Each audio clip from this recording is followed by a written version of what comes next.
Muy buenos días, amigos. Feliz domingo. Bienvenidos al programa de la abogada Carolina Antonini, Hablando con Carolina. Y aquí la tenemos esta mañana con nosotros, lista para hablarnos acerca de inmigración. ¿Cómo está, abogada? Buenos días, Gina. Muy bien. Encantada de estar aquí contigo otro domingo para hablar acerca de nuestro tema favorito. Claro que sí, es inmigración y hoy tenemos diferentes temas. Vamos a hablar del TPS, de DACA, de una decisión que se tomó en la Corte Suprema y de qué se trata todo esto. Pero antes, espéreme, déjeme preguntarle dónde están sus oficinas y también su número de teléfono para la gente que quiera hacer una consulta con usted. Ves que ya tengo ganas de hablar de Sí, tanto. ahora sí trae ganas. Porque hay tanto de qué hablar, no vamos a saber ni cómo comenzar ni cómo terminar. Pero en Sí. fin de cuentas, el teléfono de mi oficina es el 678-956.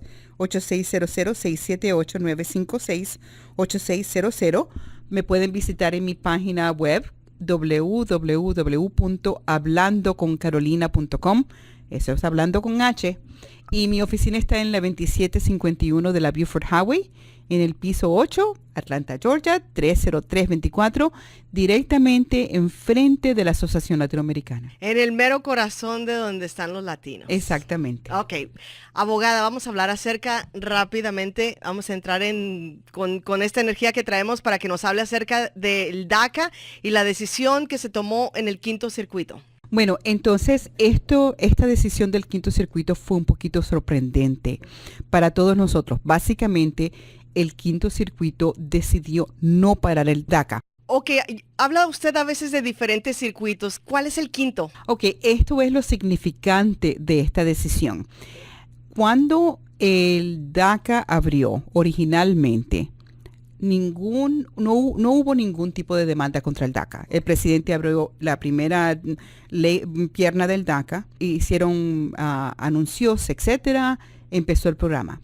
Cuando el presidente anunció que iba a expandir las personas que calificaban bajo el DACA, iba a abrir un programa que se llamaba DAPA, que era para los padres. Sí. ¿Verdad? Claro, ¿Te acuerdas? Claro. En ese momento, 13 estados de los Estados Unidos, incluyendo Georgia, se juntaron para hacer una demanda contra el presidente diciendo que su programa de DACA y cualquier expansión de DACA o apertura de un programa nuevo llamado DAPA para padres era una violación constitucional. Estos estados decidieron demandar al presidente Obama en el Quinto Circuito, porque en el Quinto Circuito habían dos cosas muy importantes. Número uno, es la sede del Quinto Circuito se sienta en Texas, lo cual es normalmente un circuito extremadamente conservador y extremadamente anti-inmigrante. Y frente del juez Hannan, quien es un juez quien en su historial siempre ha tomado decisiones que son anti-inmigrantes. Entonces los tres estados escogieron el circuito. Me imagino que cruzaron los dedos para que lo tocara un juez que fuera muy anti-inmigración y empezó la demanda. Fue en ese circuito donde empezaron las demandas contra el DACA. Y hubo esto y esto y lo otro. Los estados estaban básicamente argumentando de que la implementación del DACA iba a costarle a los estados demasiado dinero. Uno de los argumentos que ellos utilizaron fue que ahora iban a tener que darle licencias a toda esta gente y que la licencia cuesta dinero para hacer y para manejar, etcétera. En fin de cuentas, después de eso entró el presidente Trump, quien trató de cerrar el programa. Y muchos otros circuitos recibieron demandas. Esta vez no de los 13 estados queriendo terminar el programa, pero de personas con DACA, quienes no querían que el programa fuera terminado, y todos esos circuitos prevenieron que el gobierno cerrara el DACA. Últimamente, después de tanto circuito haber dicho no lo puede cerrar, no lo puede cerrar, no lo puede cerrar, le llegó el tiempo al Quinto Circuito de tomar una decisión. Y el juez del Quinto Circuito básicamente dijo, a mí no me gusta el programa de DACA, yo pienso que es un abuso constitucional del presidente, pero tenemos dos problemas ahora. Número uno, que tengo otras cortes hermanas quienes han dicho que el programa tiene que estar abierto y han hecho sus órdenes nacionalmente. Y si yo ahora pongo una orden en contra de eso, vamos a crear una crisis constitucional. Claro. Porque vamos a tener entonces el conflicto de los circuitos. Y la segunda cosa que dijo es, los estados quienes demandaron para que este programa cerraran, han podido haber demandado cuando la primera tanda del DACA bajó, pero no lo hicieron. Esperaron hasta que el programa fuera extendido. Y entonces ellos actuaron demasiado tarde para propósitos de parar el primer DACA. Pararon la extensión, pararon el programa del DAPA, pero no pueden ahora parar el programa a los cuales ellos se tomaron demasiado tiempo para demandar. ¿Hay en una ocasión en el pasado donde varios circuitos han estado en conflicto? Sí, es más, una de las maneras más rápidas de que la Corte Suprema tome un caso es cuando hay un conflicto entre los circuitos. Normalmente, si todos los circuitos están de acuerdo en algo, cuando la pregunta llega a la Corte Suprema dice, yo no voy a tomar el caso, todos los circuitos están de acuerdo y lo que ellos dicen, ¿verdad? Lo que ellos dicen es, muy raramente la Corte Suprema toma un caso cuando todos los circuitos están de acuerdo, simplemente si piensa que los circuitos todos están equivocados acerca de lo que dice la Constitución con lo que se está peleando. Normalmente hay miles de peticiones que son hechas anualmente a la Corte Suprema para que tome un caso. Eso se llama el proceso de lo que se llama certiorari. De todos esos miles de casos que son propuestos, la Corte Suprema nada más agarra algunos. Entonces, este pudo haber sido un caso que pudiera haber llegado a la Corte Suprema. Entonces, esta es la parte de todo, lo cual me agrada mucho. Me agrada mucho que el juez del Quinto Circuito dijo, mira, ya pararon la extensión. Ahora quieren parar el primer programa. Ustedes se tardaron demasiado para quejarse de ese primer programa. Ese primer programa estuvo vigente por 2 años o más antes de que ustedes hicieran la demanda. Yo no me voy a poner a pelear con los otros circuitos. Yo me imagino que el juez del Quinto Circuito sabía de que en el momento de que él dictaba una decisión en contra del DACA, iban a haber un conflicto de circuitos y iba a forzar a la Corte Suprema a tomar el caso. Ahora, ¿no hubiera estado mejor eso, abogada? Claro que sí, hubiera estado mejor en el sentido de que hubiéramos sabido qué dice la Corte Suprema. Yo sospecho de que el juez del Quinto Circuito entendió que si él creaba el conflicto y esto iba a la Corte Suprema y la Corte Suprema iba a probablemente aprobar el DACA, mejor dicho, no aprobar el DACA, pero desaprobar este tipo de terminación de programa, iba a aprobar el hecho de que los presidentes tienen el poder de órdenes ejecutivas. Yo pienso que este juez se dio cuenta de que era mucho mejor que las cosas se quedaran así a que subieran a la Corte Suprema, donde tendría que poner al partido político republicano en una posición muy difícil, en que los nuevos jueces que han sido asentados por el Partido Republicano, quienes ahora son la mayoría de esa corte, se verían forzados de aprobar un programa el cual es extremadamente mal para los votantes para las elecciones republicanas. Entonces yo me imagino... Entonces no fue tan buena persona este juez realmente.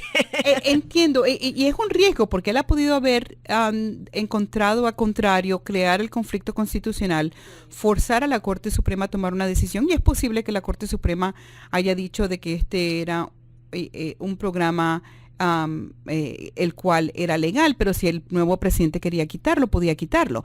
El problema es que aunque la decisión fuera esa, eso pusiera la pelota de nuevo en las piernas de Trump, quien muy cómodamente se ha lavado las manos porque las cortes dijeron X y puede básicamente culpar a las cortes por la continuación de este programa. Si se lo ponen de nuevo en la mesa de él, entonces Trump iba a tener que tomar una decisión.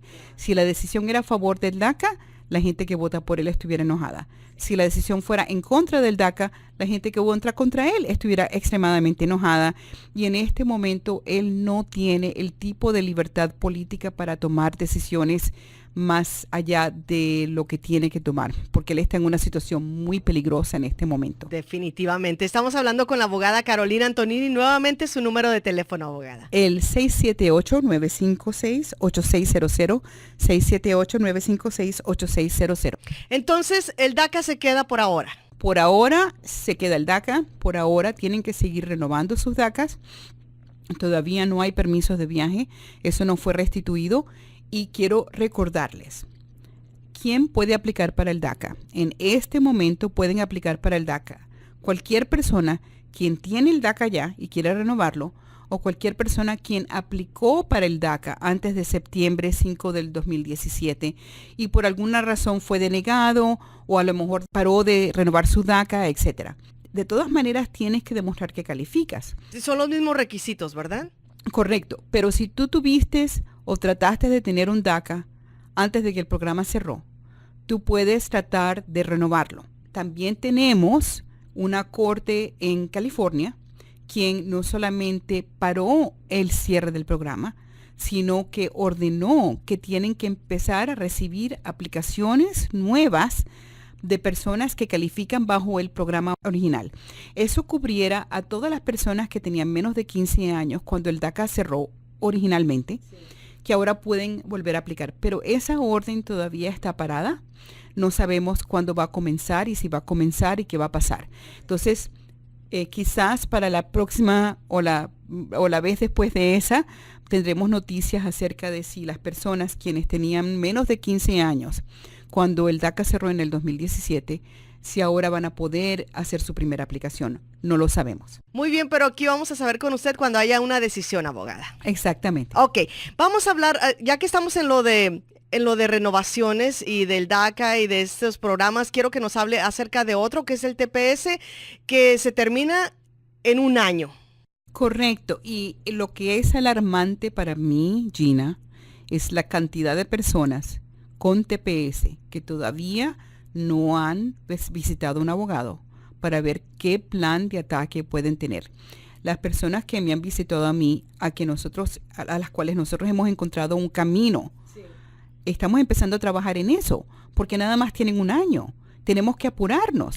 Ok, se termina el próximo septiembre de 2019. ¿Qué va a pasar con esas personas? O sea, las que no hicieron absolutamente nada. Entonces, y con las personas que están haciendo algo también. Correcto. Porque no sabemos qué va a pasar. Bueno, las personas que están haciendo algo, si Dios quiere, se están preparando para pelear una pelea adicional o para obtener algún tipo de estado legal antes de que se termine su TPS o próximamente después de que se termine su TPS. Por ejemplo, he estado representando a personas que tienen el TPS, quienes tienen una petición familiar, quienes pueden hacer proceso consular, quienes pueden hacer la residencia, quienes fueron víctimas de un crimen, personas quienes se les va a acabar el TPS, pero tienen el plan de que cómo van a seguir peleando. Para la mayoría de estas personas que tienen el TPS, ¿sí hay una posibilidad de que se queden o la mayoría se va a tener que ir? Es bien difícil hablar acerca de mayoría o minoría porque nosotros en realidad no sabemos, yo no tengo la información de todas las personas, ¿verdad? Nada más te puedo hablar de las personas que vienen a verme a mí. Un porcentaje mayor hemos podido hacer un plan. Un porcentaje menor tenemos un plan difícil. Un porcentaje mucho menor que eso, ya no hay más nada. Entonces vamos a hablar primero acerca de qué va a pasar. Hay dos grupos de personas que tienen TPS. Uno son personas que tienen TPS, los cuales obtuvieron después de haber tenido una deportación o una orden de deportación. Esas personas, lo único que les protege a ellos entre donde están ahorita y ser sacados del país es su TPS. Y en el momento de que el TPS se acabe, Inmigración puede recogerlos y directamente echarlos del país, al menos de que esas personas empiecen desde ahora a montar algún tipo de defensa, como por ejemplo tratar de reabrir su caso de deportación, tratar de ajustar estado bajo ciertas limitadas circunstancias, hablar acerca de asilo, ese tipo de cosas. Entonces las personas que están ya con una orden de deportación tienen un camino más directo a ser removidos físicamente. Pero hay otro grupo de personas que están un poquito mejor, que son las personas que tienen el TPS, pero nunca han sido puestos en proceso de deportación o nunca han tenido una orden final de deportación o no han sido deportados. Vamos a hablar de ese grupo ahorita.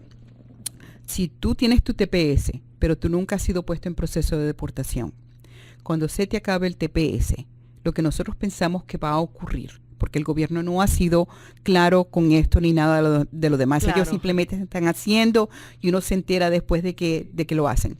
Lo que nosotros pensamos que van a hacer es que van a someter a todas esas personas en proceso de deportación.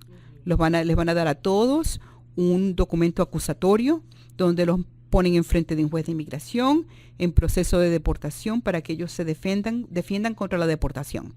Toda esa gente tienen que empezar a planificar cuál va a ser su defensa. Sí. ¿Ok? Desde ahora, porque nada más tienen un año para prepararse. Ahora, que el gobierno va a poder inmediatamente que se acabe el TPS poner a todo el mundo en proceso de deportación y darle corte, etcétera, no lo sabemos. Sabemos que hay un retraso de fechas, pero también sabemos que el gobierno está agresivamente contratando jueces, agresivamente contratando fiscales, porque ellos agresivamente piensan poner a todas estas personas en proceso de deportación y concluir con sus casos de la manera más rápida posible. ¿Podría haber un cambio si en este noviembre los demócratas ganan la casa? Absolutamente, porque el mensaje va a ser, bueno, el mensaje político va a ser, no nos gusta lo que estás haciendo, no nos gusta la detención de niños, no nos gusta esta hiperdeportaciones que estás haciendo. Y ya el presidente, si no tiene cuidado y no trata de medirse más contra de estas cosas que le importan a las personas del otro lado, va a ser un camino directo a perder las elecciones la próxima vez. No solamente para él, sino para su partido.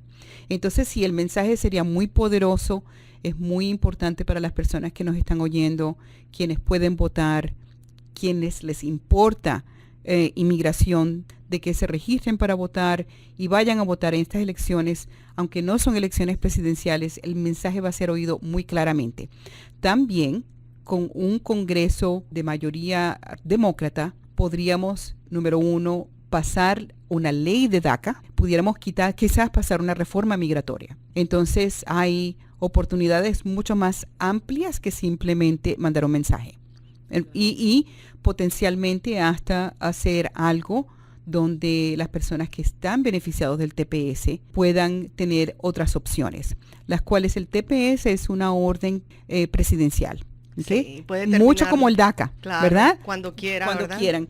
Pero el Congreso puede pasar algún tipo de ley dándole algún tipo de alivio adicional o mejor vista a las personas que tienen TPS. Sabemos que los demócratas están pendientes del fin del TPS y eso sería una de las cosas que con las cuales pudieran lidiar. Entonces, si tú tienes TPS y nunca has estado en proceso de deportación, tu deportación no va a ser automática, al menos de que tú quieras que sea automática. Si tú tienes este TPS, lo que vas a hacer al final del TPS, te van a dar un documento acusatorio poniéndote en proceso de deportación y tú vas a tener la oportunidad de contratar un abogado como yo para defenderte. Pero que no se esperen hasta el próximo año, o sea, absolutamente que no, ya, porque estas cosas no son... a mí me sorprende mucho cuando una persona viene a contratarme y me contrata y dice, ok, ya te di el dinero, haz el caso mañana. Eso no funciona así, amigo. Bajo ninguna circunstancia. Estos casos toman tiempo, no solamente para prepararse, sino para adjudicar. Y el que se prepara de último queda peor. Uno necesita tiempo para preparar casos. Ustedes necesitan tiempo para preparar el caso. En fin de cuentas, las personas quienes ya tienen una orden de deportación, ellos tienen mucha más urgencia, porque al fin del TPS, a ellos no les van a mandar una hoja acusatoria mandándolos enfrente del juez. Van a mandar a ICE. No, correcto, van a mandar a ICE a recogerlos. Estas son personas que tienen que desde un momento lidiar con qué vamos a hacer, cuál es el camino o para prevenir que yo sea sacado del país o cuál es el camino para regresar al país si acaso existe el camino. La frustración de muchas personas, Gina, es que todo el mundo, particularmente las personas que me escriben, mandan email, ponen algo en el Facebook o me mandan un mensaje, quieren saber, bueno, ¿qué puedes hacer? Desafortunadamente, esto no es como hacer tortillas. No es una taza de harina, una taza de agua, ¿entiendes? No es así. Todo el mundo tiene su receta especial, porque todo depende de la vida de todo el mundo, lo que han hecho, si tienen hijos, quién ha hecho una petición, si han viajado o no, si han hecho sus taxes o no, si han sido arrestados de algo, cómo concluyeron esas cosas. O sea, todo depende de eso. Entonces, todo el mundo que tiene TPS tiene que buscar su abogado y todo el mundo que tiene TPS tiene que hablar acerca de su situación individual y lo tienen que hacer ya. No pueden esperarse. Me rompe el corazón cuando me llama alguien diciendo, bueno, mi esposo tenía TPS, pero lo arrestaron por un DUI, ahora le quitaron el TPS y ahora está con ICE y ICE me dice que se lo va a llevar porque ya tiene una orden de deportación. ¿Y qué puede hacer ahora? ¿Entiendes? Esto no es el momento, obviamente. Yo tomo esos casos y si hay alguna manera de arreglarlo, hay alguna manera. Tristemente, Gina, muchas veces cuando la persona viene a hablar con uno, es muy tarde. Yo tengo clientes a quien yo le digo, no quiero tomar tu dinero, no quiero que me contrates para hacer eso, no va a funcionar, es muy tarde, se lo van a llevar y es una situación muy triste para mí y extremadamente frustrante para la persona. Las personas piensan que todo lo que se necesita en la vida es darle dinero a un abogado y eso no es cierto. La defensa contra deportación es un movimiento de equipo que yo hago con mi cliente. Mientras más me ayuda mi cliente, mejor puedo defenderlo. Mientras más tiempo me da mi cliente para atenderlo, mejor puede defenderlo. No significa que uno va a ganar o no, porque ganar significa que uno pudo hacer todo lo que la ley requiere. Algunas veces las personas no pueden hacer todo lo que la ley requiere porque simplemente no pueden, ¿verdad? Por ejemplo, el mito de que uno aplica después de estar aquí en los Estados Unidos por 10 años para una residencia y ¡zas! Se la dan. No es así. Todo esto tiene ciertos requisitos que uno tiene que comprobar. Pero, de nuevo, si tú tienes la habilidad de comprobarlo, tú tienes que hacer el mejor trabajo posible. Y entonces, el llamado es para todo el mundo quien tiene TPS, ¿verdad? Que no ha visitado a un abogado y no ha decidido cuál es su plan de ataque. Que lo haga. Porque antes de que uno se dé cuenta, septiembre del 2019 va a estar aquí. Y entonces en septiembre del 2019 va a haber una llamada. Es urgente, me necesita ver, es urgente, se me está acabando el TPS. Y después te dicen, no, los abogados no están disponibles por 3 semanas. ¿Entiendes? O más, porque en ese tiempo va a estar más apresurada la gente. Absolutamente. Entonces, si tú tienes TPS, significa que tú llevas viviendo en los Estados Unidos 15 años. ¿Cómo es posible? 15 años de tu vida, por lo menos. La mayoría de las personas han estado aquí mucho más tiempo, que después de 15 años de inversión en este país, de tener hijos, etcétera, de que no tomes el tiempo de ir a una consulta, pagar una consulta con un abogado que tú quieras para tener una opinión, o con 2 o con 3 para tener todas las opiniones posibles. También, Gina, es muy importante que las personas que tienen TPS, que han viajado del país con su TPS, aún así tengan una orden de deportación. Hablen con un abogado acerca de su habilidad de arreglar dentro de los Estados Unidos una vez de que sus hijos cumplan 21 años. O si tienen una esposa ciudadana o un esposo ciudadano, algo así. Mucha gente no sabe que eso existe, porque la gente dice, bueno, yo entré ilegalmente, yo tengo una orden de deportación, yo no puedo arreglar. Bueno, eso puede ser verdad para muchos casos, pero la verdad para muchos casos no es la verdad para todos los casos. Así que no se basen por lo que le pasó a la vecina. A la hermana o a la vecina. No, si tú tienes tu TPS y tú viajaste con tu TPS y tú tienes, por ejemplo, un hijo de 15 años ciudadano, ese niño en 6 años va a poder aplicarte la residencia. Tu estrategia conmigo es, ¿qué tenemos que hacer para mantenerte aquí por esos benditos 6 años? Para que cuando te llegue tu turno tú todavía estés aquí. Porque si no estás aquí, si inmigración logró arrestarte y deportarte, tú no vas a regresar por 10 años, generalmente. Increíble. Bueno, estamos hablando con la abogada Carolina Antonini. Por favor, su número de teléfono para que le llamen para una consulta, abogada. Es el 678-956-8600, 678-956-8600 y visiten mi página web www.hablandoconcarolina.com. Abogada, ya que estamos hablando de ICE y que este gobierno ha sido bien agresivo en deportaciones, ¿qué pasa cuando ICE detiene a alguien que ya obtuvo fianza pero lo rearrestaron en el condado? Esto es algo tan común y tan triste. Lo que me da es rabia. Okay. Rabia de 2 lados. Rabia por ICE, pero también rabia por la persona. ICE está extremadamente agresivo. Quiero que me oigan. Extremadamente agresivo. ICE está haciendo cosas ahora que jamás hubiese hecho en el pasado. Están arrestando personas, no importa si están en silla de rueda, no les importa si tienen una bolsita de colostomía, no les importa si tienen niños deshabilitados, Nada. no les importa nada, ¿ok? Es más, ICE está arrestando personas quienes ya tienen una orden de fianza. Están cancelando la orden de fianza y los están rearrestando. Entonces, vamos a imaginar que yo representé a una persona en proceso de deportación. Lo saqué en una fianza, ¿verdad? Hace 3, 4 años atrás. Una fianza de, vamos a decir, $10,000, ¿verdad?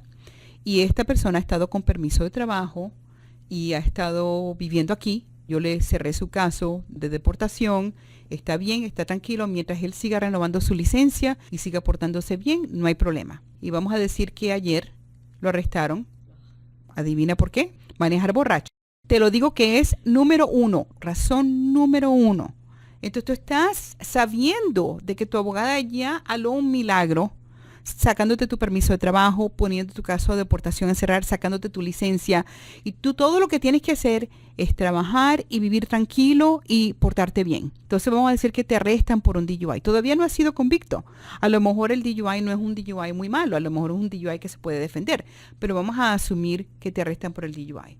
¿Qué hace ICE? ICE te pone un paro para que cuando el condado termine contigo, así sea porque pagaste la fianza o lo que sea, te van y te buscan. El hecho de que tuviste una fianza previamente no les importa ni un comino, porque en su opinión tú violaste los términos de la fianza, los cuales ser arrestado de nuevo puede ser una violación. Te cancelan la fianza de $10,000 que pagaste y ahora estás detenido y ahora yo tengo que ir de nuevo con el juez, quien hace 3, 4 años te dio un chance y te dio una fianza para decir, ups, Disculpe. disculpe. Y argumentar el caso de nuevo, lo cual va a significar una de dos cosas. O el juez le dice que no a la fianza porque piensa que no lo puede confiar, o le dice que sí a la fianza, pero no va a ser por el mismo monto, va a ser por más monto. Y en el caso que te estoy diciendo de una persona que ya tiene permiso de trabajo, donde yo le cerré el caso, donde estaba todo bien, pero no tiene un caso muy bueno. Desafortunadamente para esa persona, quien tenía un caso cerrado, iba a pasar probablemente años antes de que se lo despertaran y lo pusieran enfrente del juez. ¿Qué va a pasar? El caso va a ser despertado, va a tener la audiencia mucho más rápida de lo que ha podido haberla tenido. Si se hubiera portado bien, él hubiera sobrevivido esta presidencia, hubiera podido haber estado aquí para un mejor futuro. Y ahora tenemos que pelear un caso el cual no nos convenía pelear, nos convenía cerrar. Ya no se pueden cerrar casos. ¿Queda deportado? No, él va a poder pelear su caso, pero si le cerré el caso significa de que no tenía muy buen caso para comenzar. Exacto, entonces queda deportado. Entonces al fin de cuentas puede terminar deportado, todo por haberse montado detrás de su carro después de haber bebido, aunque sea una cerveza. Desafortunadamente, abogada, pues se nos termina el tiempo. No tomen y manejen, no tomen y Por favor. manejen.